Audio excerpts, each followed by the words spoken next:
പ്രിയ സുഹൃത്തെ, കഴിഞ്ഞ ഏകദേശം ഒരു വർഷത്തോളമായി ഇപ്പം മാർക്കറ്റ് വോളറ്റൈലാണ്. ഇപ്പം 85,000 മേലെ BSE സെൻസെക്സ് വന്നിരുന്നു. അതിനുശേഷം ഒരു 11-12% ഡൗൺ ആയി. ഇപ്പം നിലവിൽ ഏകദേശം ഒരു 81-82, അതായത് ഓൾ ടൈം ഹൈ ആയിട്ട് കമ്പയർ ചെയ്യുന്ന സമയത്ത് ഏകദേശം ഒരു 4 അല്ലെങ്കിൽ 5% ഡൗണിലാണ് നിൽക്കുന്നത്. ഇപ്പോഴും നിരവധി ആൾക്കാർ ഇനിയും മാർക്കറ്റിൽ വലിയ രീതിയിലുള്ള കറക്ഷൻസ് ഉണ്ടാവും എന്ന് പ്രതീക്ഷിച്ചിട്ട് നിക്ഷേപിക്കാതെ ഇങ്ങനെ മോണിറ്റർ ചെയ്തുകൊണ്ടിരിക്കുന്ന നിരവധി വ്യക്തികളുണ്ട്. അപ്പോൾ അവർക്ക് വളരെ ഉപകാരപ്രദമായിട്ടുള്ള കുറച്ച് ഡേറ്റാസാണ് ഞാൻ നിങ്ങളുടെ പക്കൽ ഷെയർ ചെയ്യുന്നത്. ഇപ്പോൾ കഴിഞ്ഞ കുറച്ച് നാളുകളായിട്ട് നമ്മൾ നോക്കിക്കഴിഞ്ഞാൽ FIS തുടരെ സെല് ചെയ്തുകൊണ്ടിരിക്കുകയാണ്. പക്ഷെ എന്തുകൊണ്ട് മാർക്കറ്റിൽ ഈ തരത്തിലുള്ള വലിയ രീതിയിലുള്ള കറക്ഷൻസ് വരുന്നില്ല? ഇപ്പം നമ്മൾ നോക്കിക്കഴിഞ്ഞാൽ 2008, ഇപ്പം 2008 ഗ്ലോബൽ ഫിനാൻഷ്യൽ ക്രൈസിസിന്റെ സമയത്ത് ഏകദേശം FIS നെറ്റ് സെല് ചെയ്തത് 52,000 കോടി രൂപയാണ്. പക്ഷെ ഈ ഒരു വർഷം തന്നെ നമ്മൾ നോക്കിക്കഴിഞ്ഞാൽ ഏകദേശം ഒരു 2.75 lakh crore FIS net Indian മാർക്കറ്റിൽ നിന്ന് എക്സിറ്റ് ചെയ്തിട്ടുണ്ട്. പക്ഷെ എന്തുകൊണ്ട് ആ സമയത്ത് മാർക്കറ്റ് 60% ഇടിഞ്ഞു? ഈ സമയത്ത് മാർക്കറ്റ് ഇപ്പൊ 5%, 10% എന്നുള്ള ആ ഒരു ലെവലിലേക്ക്, അതായത് ഇതിനേക്കാൾ ഏകദേശം 5 മടങ്ങ് തുക ഈ ഒരു ഒറ്റ വർഷം വിഡ്രോ ചെയ്തിട്ട് തന്നെ എന്തുകൊണ്ട് മാർക്കറ്റിൽ വലിയ രീതിയിലുള്ള കറക്ഷൻസ് വരുന്നില്ല? അപ്പോൾ അതിനെക്കുറിച്ചൊക്കെ നമുക്കൊന്ന് ജസ്റ്റ് ഒന്ന് മനസ്സിലാക്കാം. ഇപ്പം ഞാൻ അതിൻ്റെ ഡേറ്റാസ് ജസ്റ്റ് ഒന്ന് കാണിച്ചു തരാം. ഇപ്പം നമ്മൾ നോക്കിക്കഴിഞ്ഞ് കഴിഞ്ഞാൽ ഇതിപ്പോൾ ഇയർ ഓൺ ഇയർ വൈസ് നോക്കിക്കഴിഞ്ഞ് കഴിഞ്ഞാൽ FISും പിന്നെ അതോടൊപ്പം തന്നെ DIS ഡൊമസ്റ്റിക് ഇൻസ്റ്റിറ്റ്യൂഷണൽ ഇൻവെസ്റ്റേഴ്സിൻ്റെ നെറ്റ് സെയിൽസ് അല്ലെങ്കിൽ ബൈ, അതാണ് ഇവിടെ കൊടുത്തിരിക്കുന്നത്. നെറ്റ് സെയിൽസ് ആണ് ഇവിടെ കൊടുത്തിരിക്കുന്നത്. ഇപ്പോൾ ഇവിടെ നമ്മൾ നോക്കിക്കഴിഞ്ഞാൽ 2025 ഇപ്പോൾ FIS ഇപ്പോൾ 2,55,000 കോടി രൂപ ഈ ഒരു വർഷം അവർ സെല് ചെയ്തിട്ടുണ്ട്. ഇപ്പം നമ്മൾ നോക്കി 2024 3 ലക്ഷം കോടി രൂപ സെല് ചെയ്തിട്ടുണ്ട്. 2023 16,000 കോടി രൂപ സെല് ചെയ്തിട്ടുണ്ട്. 2022 2,78,000 കോടി രൂപ സെല് ചെയ്തിട്ടുണ്ട്. 2021 ഏകദേശം 92,000 കോടി രൂപയോളം FIS നെറ്റ് സെല് ചെയ്തിട്ടുണ്ട്. അതായത് ഇവിടെ നമുക്ക് നോക്കിക്കഴിഞ്ഞാൽ നമുക്ക് കാണാവുന്ന ഒരു കാര്യം, 2020 ശേഷം FIS നെറ്റ് സെല്ലേഴ്സ് ആണ്. അതായത് ഈ 2020 ശേഷം കഴിഞ്ഞ 5 വർഷത്തിനിടെ ഇപ്പൊ അപ്രോക്സിമേറ്റ്ലി 10 ലക്ഷം കോടി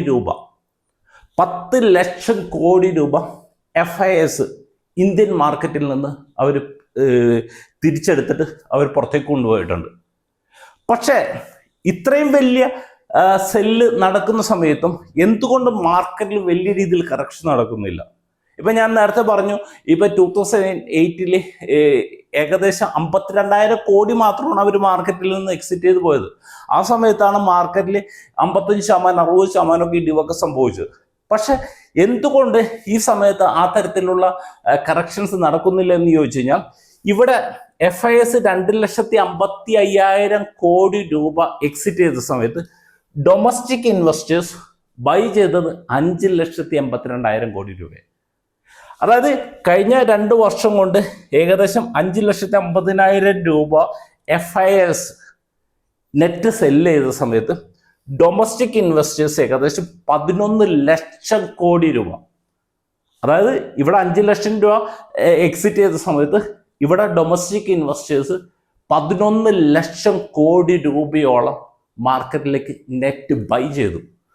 അതായത് ഇവിടുന്ന് നമ്മൾ ഇങ്ങനെ നോക്കുന്ന സമയത്ത് നമുക്ക് കാണാൻ സാധിക്കും, ഇവിടെ എത്തുന്ന സമയത്ത് ഏകദേശം ഈക്വൽ ലെവലായിരുന്നു. അതായത് 92,000 രൂപ സെല് ചെയ്ത സമയത്ത് 94,000 രൂപ ഡൊമസ്റ്റിക് ഇൻവെസ്റ്റേഴ്സ് ബൈ ചെയ്തു. ഇപ്പൊ 2022 നോക്കിക്കഴിഞ്ഞാൽ 2,78,000 രൂപ FIS നെറ്റ് സെല് ചെയ്ത സമയത്ത് ഇവിടെ 2,76,000 രൂപ ഡൊമസ്റ്റിക് ഇൻവെസ്റ്റേഴ്സ് ബൈ ചെയ്തു. എന്നാൽ 2023 തുടങ്ങി ഇങ്ങോട്ട് നോക്കിക്കഴിഞ്ഞാൽ ഡൊമസ്റ്റിക് ഇൻവെസ്റ്റേഴ്സ് FISനേക്കാൾ വളരെ സ്ട്രോങ് ആണ്. അതായത് ഇപ്പോൾ ഓൾമോസ്റ്റ് നമ്മൾ നോക്കിക്കഴിഞ്ഞാൽ അവര് വിഡ്രോ ചെയ്യുന്നതിനേക്കാൾ ഇരട്ടിയിലധികം രൂപയാണ് ഇപ്പൊ ഡൊമസ്റ്റിക് ഇൻവെസ്റ്റേഴ്സ് നെറ്റ് ബൈ ചെയ്തുകൊണ്ടിരിക്കുന്നത്. അതിന് ഏറ്റവും പ്രധാനപ്പെട്ട മറ്റൊരു കാര്യമാണ്, ഇപ്പൊ നമ്മൾ നോക്കിക്കഴിഞ്ഞാൽ ഇപ്പൊ മ്യൂച്വൽ ഫണ്ടിൽ തന്നെ SIP ഇൻഫ്ലോ എന്ന് പറഞ്ഞു കഴിഞ്ഞാൽ ഏകദേശം 28,000 കോടി രൂപ മന്ത്ലി ഇൻഫ്ലോയാണ്. അപ്പോൾ 28,000 കോടി ഇൻറ്റു 12 നോക്കിക്കഴിഞ്ഞാൽ ഏകദേശം 3.5 ലക്ഷം കോടി രൂപയോളം ഈ പറഞ്ഞ എമൗണ്ടിൽ 3.5 ലക്ഷം കോടി രൂപയോളം SIP ത്രൂ മാത്രം മാർക്കറ്റിലേക്ക് വരുന്നുണ്ട് ഇപ്പോഴത്തെ ഒരു സാഹചര്യത്തിൽ. അപ്പം നമ്മൾ സംബന്ധിച്ച് പണ്ടത്തെ പോലെ മാർക്കറ്റിൽ വലിയൊരു കറക്ഷൻസ് വരും എന്ന് നമ്മൾ പ്രതീക്ഷിച്ചിരുന്നു കഴിഞ്ഞാൽ അതിനുള്ള സാഹചര്യം വളരെ കുറവാണ്. കാരണം ഈ ഡൊമസ്റ്റിക് ഇൻവെസ്റ്റേഴ്സും FISും തമ്മിലുള്ള ഏറ്റവും വലിയൊരു വ്യത്യാസം എന്ന് പറഞ്ഞാൽ FIS ഗ്ലോബലായിട്ട് എന്തെങ്കിലും ഒരു ചെറിയൊരു ഇൻസിഡൻറ്റ് വന്നാൽ മതി അവർ അപ്പം തന്നെ എക്സിറ്റ് ചെയ്ത് പോകും. പക്ഷെ ഡൊമസ്റ്റിക് ഇൻവെസ്റ്റേഴ്സ്, ഇപ്പം ഞാൻ ഇൻവെസ്റ്റ് ചെയ്തിരിക്കുന്നത് എൻ്റെ റിട്ടയർമെൻറ്റ് എന്ന് പറഞ്ഞ ഒരു ഗോളിന് വേണ്ടിയാണ്. ഇപ്പം നിങ്ങൾ ഇൻവെസ്റ്റ് ചെയ്തിരിക്കുന്നത് ചിലപ്പോൾ നിങ്ങളുടെ കുട്ടികളുടെ ഹയർ എഡ്യൂക്കേഷന് വേണ്ടിയായിരിക്കാം, അല്ലെന്നുണ്ടെങ്കിൽ ഇപ്പോൾ മോളുടെ മാരേജിന് വേണ്ടിയായിരിക്കാം. ഇതെല്ലാം ലോങ് ടൈം ഇൻവെസ്റ്റ്മെന്റാണ്, അതായത് ലോങ് ടൈം ഹോൾഡ് ചെയ്യുന്ന ഫണ്ടുകളാണ്. പക്ഷെ FIS എന്ന് പറഞ്ഞു കഴിഞ്ഞാൽ ഇപ്പം ഇന്ത്യൻ മാർക്കറ്റിനേക്കാൾ ബെറ്റർ ഇപ്പം ചൈനീസ് ആണെന്ന് കണ്ടു കഴിഞ്ഞാൽ അപ്പം തന്നെ ഇന്ത്യയിൽ നിന്ന് എക്സിറ്റ് ചെയ്തിട്ട് അവർ ചൈനയെ കൊണ്ട് ഇൻവെസ്റ്റ് ചെയ്യും. US ആണെന്ന് കണ്ടു കഴിഞ്ഞാൽ ചൈനയിൽ നിന്ന് എക്സിറ്റ് ചെയ്തിട്ട് അവർ USലേക്ക് പോകും. പക്ഷെ ഡൊമസ്റ്റിക് ഇൻവെസ്റ്റേഴ്സ് അങ്ങനത്തെ ഇൻവെസ്റ്റേഴ്സ് അല്ല.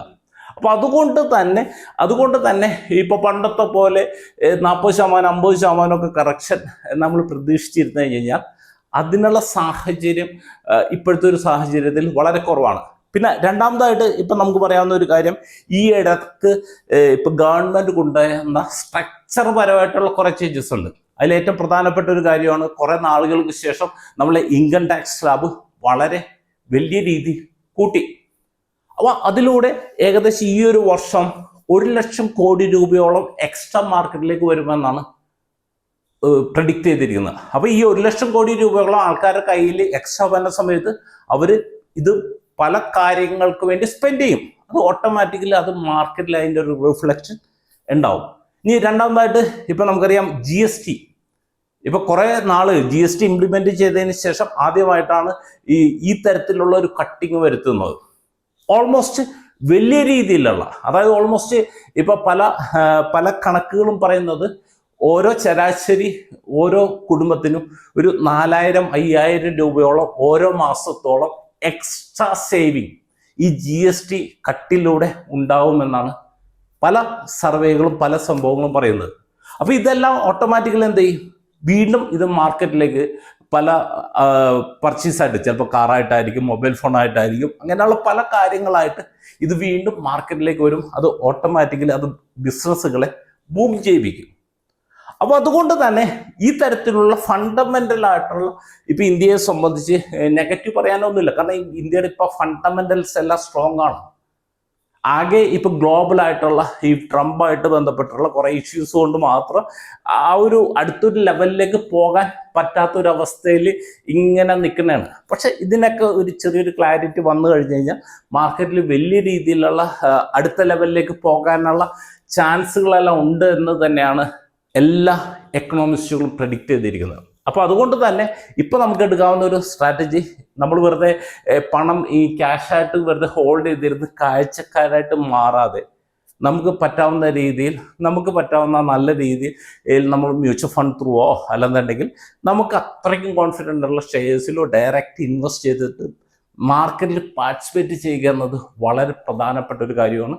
ഇനി ഒറ്റയടിക്ക് ഫുൾ എമൗണ്ട് ഇൻവെസ്റ്റ് ചെയ്യാൻ പറ്റാത്ത വ്യക്തികളാണെങ്കിൽ അവർക്ക് SIP പോലെയുള്ള ഒരു മെത്തേഡിൽ ഇപ്പം സപ്പോസ് ഇപ്പം നിങ്ങളുടെ കയ്യിൽ ഇപ്പോൾ ഒരു 10 ലക്ഷം രൂപയുണ്ട്, നിങ്ങളിപ്പോൾ ഒരു മാസം അല്ലാതെ വീക്കിലി എന്നുള്ള ഒരു സർട്ടൻ എമൗണ്ട് ഫിക്സ് ചെയ്തിട്ട് ആ ഒരു എമൗണ്ട് ഇൻവെസ്റ്റ് ചെയ്ത് ഈ മാർക്കറ്റിൽ പാർട്ടിസിപ്പേറ്റ് ചെയ്യുക.